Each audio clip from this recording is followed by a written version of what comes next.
Welcome to Warpstorm Weekly, your one-stop spot for all things Warhammer 40k. I'm Aaron, and each week we dive into the latest and greatest in the grimdark universe, from the frequent rules updates to new releases, lore and more. So grab your paints and dice and let's get into it.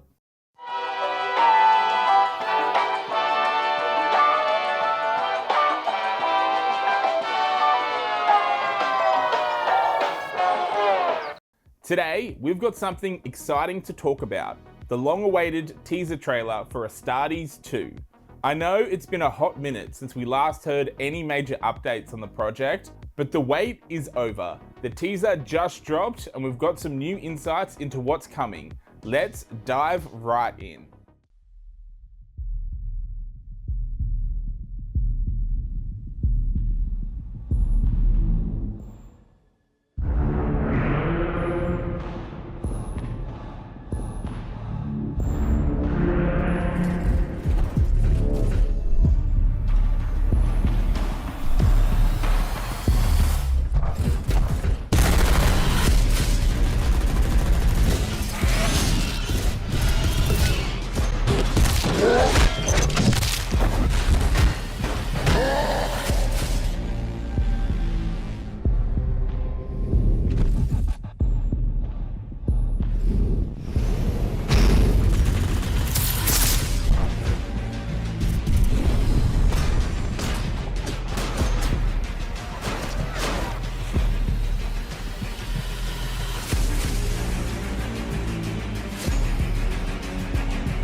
First things first, let's talk about the trailer itself. Now, apparently this isn't footage from the new animation at all. Instead, what we're looking at is a compilation of shots that represent the history and the backstory of the characters we'll see in Astartes 2. These clips give us just a hint of what's to come in the story, and they really have that signature Astartes feel we've come to love. Lots of action, emotion, and of course, so much mystery. I still remember the first time I watched Astartes and how completely blown away I was by the animation. The execution of show, don't tell was brilliant. With no hand holding, no explanations, just a pulse pounding ride that never let up. You're immediately caught in this whirlwind of chaos, and all you can do is hang on and try to keep up. Even as a huge Warhammer 40k fan, I found myself not fully understanding what was happening half the time, but that was actually part of the magic. It wasn't a bad thing at all. It just left me wanting more, making each rewatch more and more engaging. And I think that was one of the many reasons Astartes was such a massive success and hit in the first place. Focusing the trailer on the backstory of the characters is a smart way to hint at what Astartes 2 is going to explore.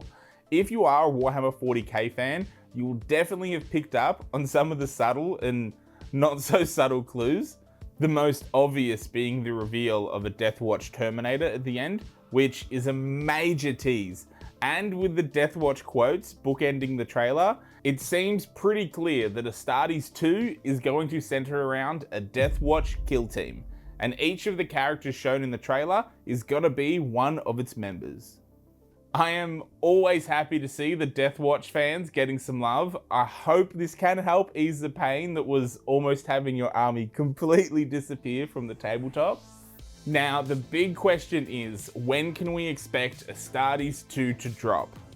Well, it's not coming out until 2026. So yeah, we've got quite a wait ahead of us, but from what I've seen so far, it looks like it's going to be well worth it. Good things take time, right?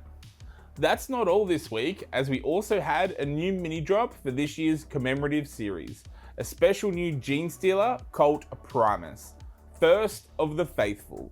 As a Primus, this multi-armed menace is the cult's chief military commander, acting as both the battlefield general and as a symbol of the resistance. They are immensely skilled duelists, able to fight toe-to-toe with the greatest of the Imperium's champions. But it's their mastery of deadly guerrilla tactics that make them a true existential threat to the unsuspecting world above. This miniature comes with a choice of 2 head options, so you can depict them wearing a sinister mask or with their hybrid mutations in full view.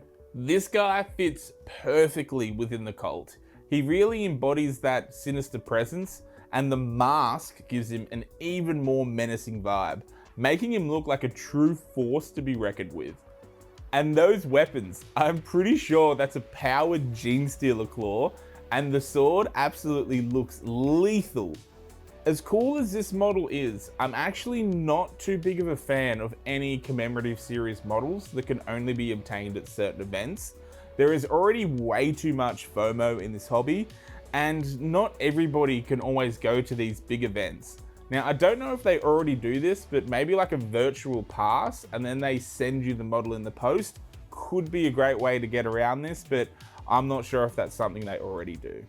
There is more news on the Aeldari, as they have a new combat patrol, which includes 10 Dire Avengers, 5 Wraith Guards or Wraith Blades, 1 Spirit Seer, and 5 of the new Warp Spiders.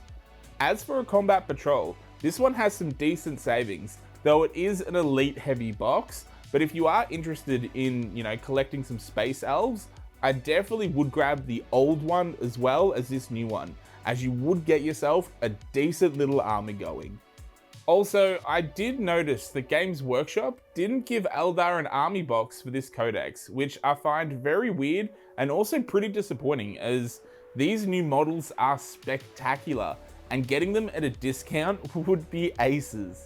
Moving on to my hobby progress this week, the last time I showed you all the teaser for my Blood Angels, I was just getting started. Since then, I've been so busy assembling the rest of the army, trying to get everything ready for the next video and start laying down some paint.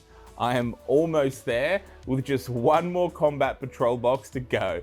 I'm really excited to finally start this project and share it with all of you. It's going to be a lot of work, but I'm pumped to see it all come together. That's all for today's episode of Warpstorm Weekly. I hope you enjoyed this video, and let me know your thoughts in the comments. And if you want to share your own models or just chat about anything Warhammer, please be sure to join our Discord. Don't forget to like, subscribe, and hit that notification bell so you never miss an update. To the community of painters, players, and lore masters, thank you so much for joining me today. Your enthusiasm and support fuel this channel and our shared passion for the grimdark that is Warhammer 40k. Until our next adventures across the warp, I'll see you War Masters next time.